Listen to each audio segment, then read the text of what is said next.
Faites attention, montrez-moi vos tickets s'il vous plaît. À Monaco, 200 touristes embarquent aujourd'hui pour une croisière un peu spéciale.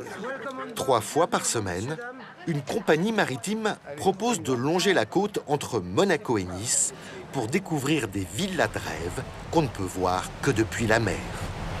Et donc, la villa appartenant au cofondateur de Microsoft, M. Paul Allen.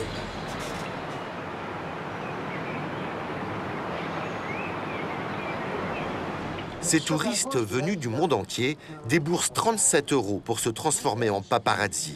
Objectif, assouvir leur curiosité concernant les riches propriétaires de ces villas inabordables. Alors, cette grande bâtisse appartient au leader de U2, le chanteur Bono. Cette villa est appelée la villa Les Roses. Au fil de l'eau, on peut approcher la propriété construite par Gustave Eiffel ou celle ayant appartenu à Charlie Chaplin. Des villas invisibles depuis la terre ferme. Beaucoup sont en fait la propriété de riches étrangers anonymes, comme cette somptueuse villa pied dans l'eau. Ça fait rêver un petit peu, hein. C'est grand, c'est énorme, c'est comme un rêve. Ils vivent un rêve. On s'imagine comment c'est à l'intérieur, enfin... Ah ça, on aimerait bien me voir. Voilà. La Côte d'Azur. Une destination prisée par les milliardaires du monde entier. 130 km de littoral entre Monaco et Saint-Tropez. Depuis longtemps, les riches propriétaires y ont investi les plus beaux endroits. Les hauteurs de Cannes, le Cap d'Antibes, la baie de Villefranche-sur-Mer ou encore la presqu'île de Saint-Jean-Cap-Ferrat.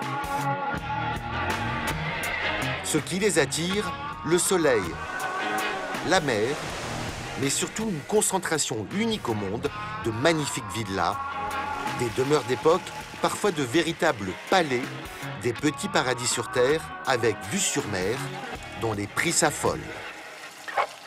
À Saint-Jean-Cap-Ferrat, une villa de 600 mètres carrés, à l'adresse confidentielle, vient de se vendre 130 millions d'euros, soit 216 000 € le mètre carré, un record mondial. Ici, même les prix à la location sont incroyables. Pour séjourner par exemple au Palais Bulle, propriété du couturier Pierre Cardin, il faut débourser 27 000 € par jour. Ça n'a pas de prix, le Palais Bulle. Une folie architecturale de 1200 mètres carrés, sorte de mix entre une station spatiale et le village des Barbapapa, version luxe. Nous avons pu pénétrer dans certaines de ces villas ultra privées. Alors, qui en sont les propriétaires ou locataires? Combien sont-ils prêts à débourser pour ces maisons de rêve? Et qu'est-ce qui justifie de tels prix?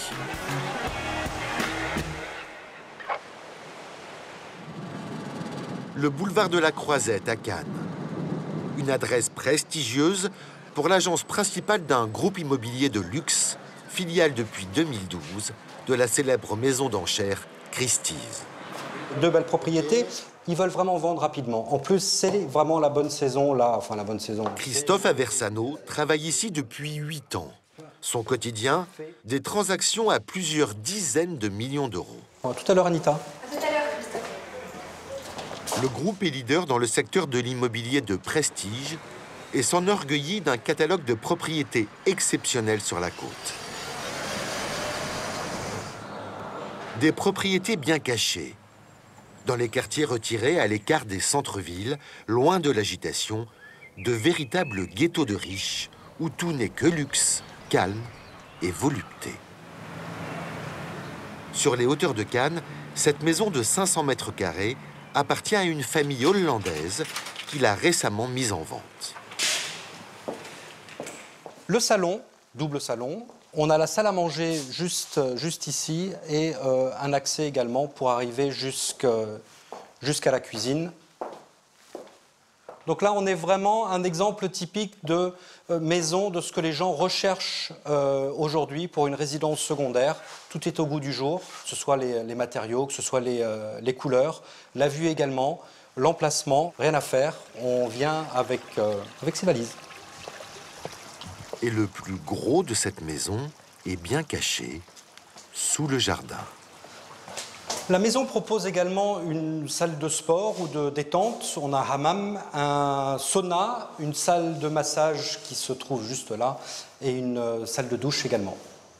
Sur la Côte d'Azur, moins de 10% des acheteurs sont français. On compte beaucoup de Russes, de Moyen-Orientaux, mais aussi des Européens que ce genre de villa, sobre et contemporaine, séduit davantage.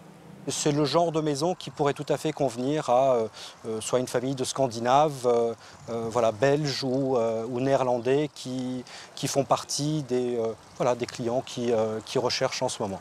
Et c'est une maison qui est vendue combien? Alors là, on est dans une tranche de prix qui est entre 10 et 15 millions d'euros. En attendant de trouver un acheteur à ce prix, l'actuel propriétaire loue également cette villa. Comptez 70 000 € pour un mois. Toujours sur les hauteurs de Cannes, une autre propriété d'un style très différent. Une demeure construite en 2009 par un riche homme d'affaires iranien qui n'y a passé que quelques semaines de vacances avant de décider de la revendre. Je vais vous faire découvrir une maison qui se trouve sur un terrain d'à peu près 10 000 mètres carrés. La maison principale fait un petit peu plus de 800 mètres carrés habitables. Une maison de réception avec voilà, une vue extraordinaire que vous commencez déjà à apercevoir un petit peu. Et avec une entrée, 2 bassins à droite et à gauche. Le gros atout, c'est l'emplacement, c'est la vue mer. Et pour s'offrir cette vue, comptez 20 millions d'euros. Mais difficile de trouver un acquéreur prêt à débourser cette somme pour une maison en fait très atypique. Là, nous sommes dans le salon. Il y a du côté droit un autre petit salon. Au rez-de-chaussée, des salons. 4 en tout, immenses, comme ça se fait dans les palais orientaux. Et ça, ce n'est pas du goût de tous les clients. À l'étage, d'autres bizarreries. Donc voilà, on arrive à l'étage. Donc, entrée par le dressing. Unique accès aux chambres, le dressing. Coin dressing, salle de bain, salle de douche. Ensuite, une très grande salle de bain, aussi spacieuse que les chambres, qui, à ce niveau de standing, paraissent presque petites. On a l'ascenseur qui arrive directement également dans la chambre. Ici, sur le côté, on a un petit coin cuisine d'appoint. Plutôt insolite, une cuisine attenante à la chambre. Cette série d'anomalies explique peut-être que cette maison est en vente depuis 4 ans. Il faut dire que pour ce style de demeures orientales, les acquéreurs potentiels se comptent sur les doigts d'une main. Une maison comme ça, c'est forcément pour une clientèle étrangère? Oui, oui. Russe, et puis tout ce qui est Arabie Saoudite, pays Émirats Arabes Unis, etc. Voilà principalement la cible de ce bien. Christophe Aversano ne désespère pas. Actuellement, les Russes et les Moyen-Orientaux représentent près de 50% de sa clientèle. Et ils sont prêts à dépenser des fortunes pour se payer un petit coin de paradis au bord de la Méditerranée. À quelques kilomètres de là, à Antibes, certains entrepreneurs l'ont bien compris. Dans la zone industrielle, une petite PME s'est spécialisée dans la construction de piscines très haut de gamme. À sa tête, Catherine Martin. Il y a 15 ans, elle travaillait dans l'électronique. Elle a tout plaqué. Aujourd'hui, elle emploie 20 personnes et dégage un chiffre d'affaires de 3 millions d'euros. Catherine est donc une entrepreneuse heureuse. Et si elle s'est installée à Antibes, ça n'est pas seulement pour le décor. C'est surtout pour être au plus près de ses clients milliardaires. Là, nous sommes tout à fait au cœur de notre zone de travail, en fait, toute la partie du Cap d'Antibes. Globalement, sur les Alpes-Maritimes, Cap d'Antibes, Saint-Jean, Cap-Ferrat sont les endroits où on travaille bien. Il y a quelques constructions de piscines, il y a de nombreuses piscines que l'on casse pour refaire, ou alors des rénovations. Là, c'est l'entrée principale de la propriété dans laquelle nous allons. Et nous allons entrer par l'entrée de service. C'est donc par la petite porte que nous allons pénétrer à Antibes chez de riches propriétaires kazakhs, dont l'identité restera secrète. Une propriété de plusieurs hectares, où nous ne sommes autorisés à filmer que la piscine.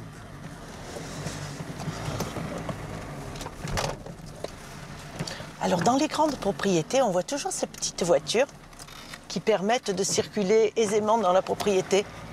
Catherine, elle-même, n'a obtenu qu'exceptionnellement l'accord des propriétaires pour superviser ce matin un shooting photo d'une piscine qu'elle a livrée il y a quelques mois. Une piscine totalement exceptionnelle. D'abord par ses dimensions hors normes, 10 mètres sur 20, soit 200 mètres carrés de baignade.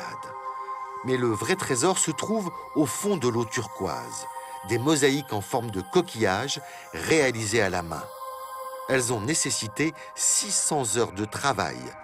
Particularité, les carreaux sont en or. Sur toute la surface de la piscine, ce sont plus de 10 000 carreaux qui scintillent. C'est de l'or 24 carats qui est incrusté entre deux feuilles de verre.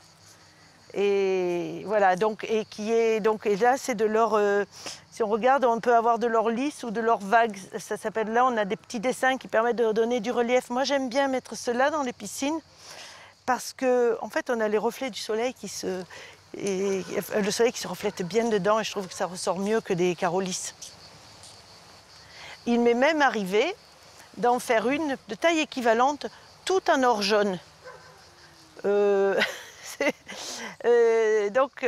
Je pense que lorsque les gens se baignent dedans, ça doit faire un petit peu la sensation de l'oncle Picsou qui se baigne dans son tas d'or. Mais c'est assez surprenant. Bon, c'est un style aussi. Des piscines carrelées d'or, réservées à quelques milliardaires. En tout, il n'en existerait que 4 ou 5 exemplaires comme celle-ci dans le monde. Alors combien peut valoir une telle piscine ? Quand il s'agit de parler budget, Catherine a un devoir de confidentialité. Elle est obligée de rester assez vague. Plusieurs centaines de milliers d'euros, mais ça peut être... le prix moyen d'une piscine en France est de l'ordre de 25 000 euros. Là, on est sur des piscines qui forcément dépassent les 100 000 euros. Et ici, on avoisine probablement les 500 000 euros. Ce n'est pas tout. Dans ce bâtiment qui jouxte le bassin principal, les propriétaires kazakhs se sont également fait construire une très belle piscine intérieure. Je trouve que le scénario est un peu lent, le scénario de changement de couleur est un peu lent. Est-ce qu'on peut le faire défiler plus vite? Par contrat, Catherine est chargée des détails avant l'arrivée des propriétaires kazakhs pour leurs vacances d'été. Tout doit être parfait. Des chantiers gigantesques, comme celui de ces Kazakhs, Catherine en signe 1 ou 2 par an. Sa spécialité, plutôt les piscines design et hyper techniques, comme ce projet en chantier à Golfe-Juan. Bonjour. Nous sommes dans la résidence secondaire d'un propriétaire suisse.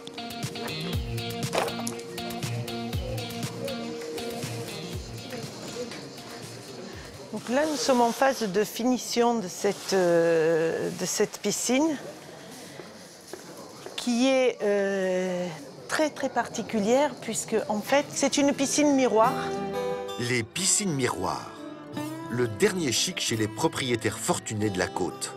L'effet visuel est saisissant, surtout de nuit quand le bassin est éclairé. Et chez le propriétaire suisse, une ceinture de verre comme celle-ci va entourer toute la piscine.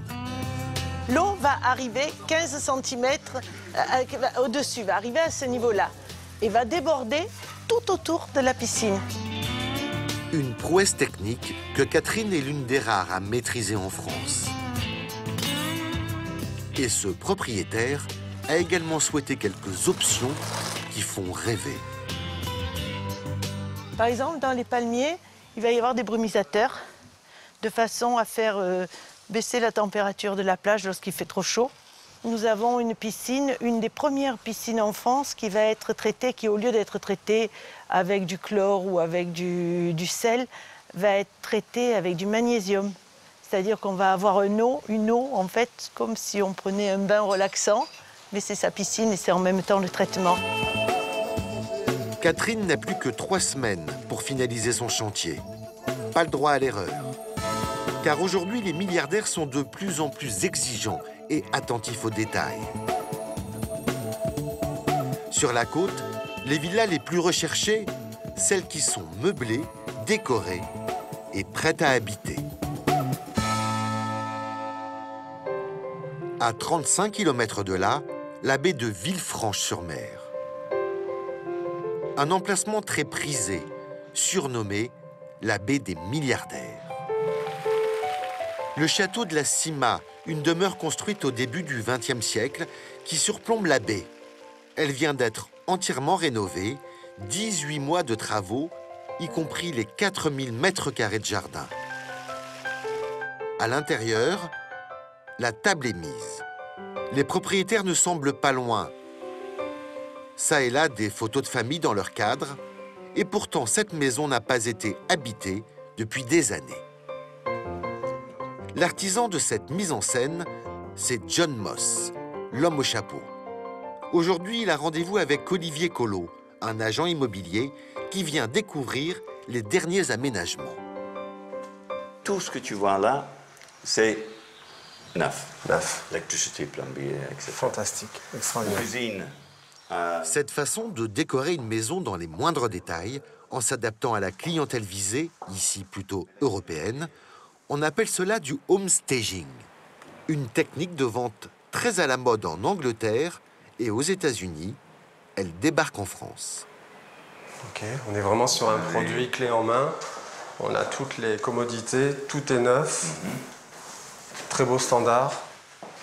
John Moss travaille pour un promoteur anglais qui s'est spécialisé dans la restauration de villas anciennes sur la côte. Et chambre numéro 2. Et dans les 500 mètres carrés de villas, partout la même sensation de cette vie en trompe-l'œil. Très belle, magnifique. Pour se réveiller le matin devant San Gian Cap Ferrat. C'est ce qu'il faut. Il y a des choses pires que ça dans la vie. Je suis d'accord, c'est vrai.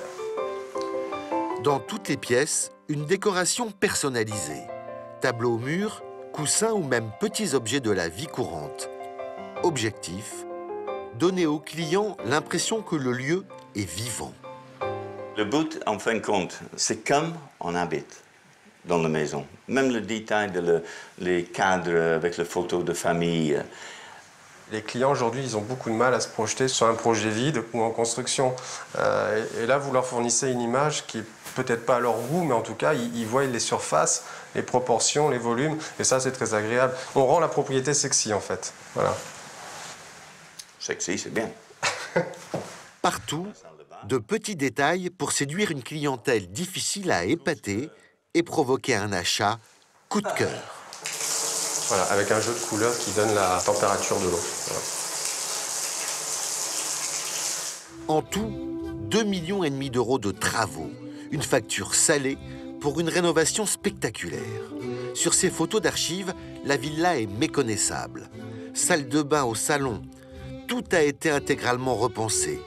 La moitié du budget a été investie sur les extérieurs, avec notamment la création d'une piscine de 80 mètres carrés. L'idée qui est géniale. Derrière la maison, bonne surprise.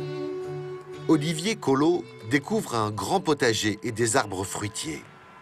Un atout supplémentaire pour ce château mis en vente, 13 millions d'euros. L'idée du potager aujourd'hui, c'est tendance. C'est-à-dire qu'on a des propriétaires qui veulent manger du frais, du bio, équilibré. Ils veulent se servir chez eux. Et souvent, évidemment, c'est cuisiné par un chef ou par plusieurs personnes. Et l'idée du potager, c'est une grosse plus-value pour la propriété. Non, j'adore, c'est vraiment très intéressant. L'agent immobilier est confiant. Il pense vendre cette propriété rapidement. Il touchera ainsi une commission 5% en moyenne soit près de 700 000 € pour ce petit château. Ces villas coûtent des fortunes à l'achat. Mais pour les milliardaires, le problème, c'est surtout l'entretien. Alors, pour amortir ces coûts exorbitants, beaucoup de propriétaires les louent. À Saint-Raphaël, une adresse très confidentielle que les riches clients s'échangent de bouche à oreille. 2 magnifiques villas mauresques situées sur le même terrain. Elles datent de 1860. Idéalement situées, elles sont en bord de mer. Nous sommes chez Christophe Sanjosé, un industriel français qui a fait fortune dans le commerce de la machine-outil. Chaque fois qu'il vient ici, petit rituel, il commence par saluer la mer. On peut pas se lasser de cette ville, effectivement. C'est toujours très beau, surtout dans cette saison. Autour de ces villas, Christophe Sanjosé veut absolument nous montrer ce qui fait de cette propriété un lieu unique. Là, nous sommes dans le garage à bateau où il y a quelques toys, quelques jouets pour les clients de la villa. Bateau à moteur avec ou sans permis. Et nous avons un petit port privé. C'est l'atout majeur de la villa. Les clients qui viennent du monde entier à la Villa Mauresque, ils viennent pour la mer, les bateaux et les grandes balades en Méditerranée. Un port privé, une rareté sur la Côte d'Azur. Le comble du luxe sur ce littoral très protégé où les permis de construire sont délivrés au compte-gouttes. Ces 2 villas exceptionnelles, Christophe Sanjosé les a achetées il y a 20 ans. Il y a vécu jusqu'en 2013, mais trop grand, trop cher à entretenir. Alors, il a eu l'idée de les transformer en maisons d'hôtes de luxe. 17 suites de 60 mètres carrés qu'on peut s'offrir pour 1 400 € la nuit. Mais ce qui rapporte gros à Christophe Sanjosé, c'est de louer les villas entièrement. Les villas se privatisent, même de préférence, effectivement, c'est leur but premier. Nous avons de nombreux clients qui viennent passer une semaine, 15 jours, voire un mois en famille. Et là, c'est en termes de tarifs Alors, le tarif à la semaine pour une villa est de 60 000 €, 120 000 les 2 villas, donc pour l'ensemble de la propriété. Et quelques clients passent un mois, donc ça leur fait de beaux séjours. Cette semaine, les 2 villas affichent complet. Ici, on vient même en famille. Ces Américains sont 6. Arrivés la veille, ils ont loué une suite familiale pour 3 nuits, facture 6 000 €. Nous avons déjà essayé beaucoup d'hôtels, mais ce décor-là, c'est la perfection. Des clients en majorité étrangers. Ces 2 couples d'Israéliens ont pris des suites pour toute la semaine. L'environnement, la mer, les jardins, tout est relaxant. On est loin du rush. On relâche totalement la pression. C'est excellent. Le service, c'est vraiment parfait. On est venu l'année dernière, en octobre, juste une nuit, et on a tout de suite réservé pour une semaine complète. Les tarifs sont ici un peu moins chers que dans un palace. Mais Christophe Sanjosé a bien compris que le service devait en être digne. Dans ses chambres d'hôtes de luxe, il emploie une vingtaine de personnes, dont un chef privé et toute sa brigade exclusivement dédiée à la villa. Bonjour, bonjour chef, comment allez-vous? Vous allez bien? Qu'est-ce que vous nous préparez de bon pour ce midi? Voilà, j'ai fait une petite dorade, j'ai reçu des dorades ce matin avec une risse d'aubergine aux olives Tagaska. Très bien. Avec un petit beurre de tomate confite. Bon. Et on va faire un papillon de rouget puisque je vais le mettre sur la carte comme c'est un plat que je compte mettre sur la carte. J'adore les rougets, merci, c'est parfait. Voilà, bon bah super. La restauration fait partie des services à la carte. Des menus entre 45 et 110 € que le chef change tous les jours. Il fait aussi du sur-mesure pour ses riches pensionnaires. On a quand même une clientèle assez exigeante qui qui ont l'habitude des belles maisons, même des restaurants étoilés, et qui veulent de beaux produits. Donc ils sont prêts à tout pour avoir des belles pièces de poisson, des homards, des langoustes, de la bonne truffe, enfin vraiment des produits de luxe. Et on est prêt à tout pour leur satisfaire leur désir. Bien évidemment, cette clientèle-là ne veut pas attendre. Il faut vraiment être nous-mêmes réactifs dans ce genre de maison confidentielle. Une adresse confidentielle au tarif très élevé. Mais pour Christophe Sanjosé, les affaires vont bien. Ces 2 villas ont été réservées pour tout l'été.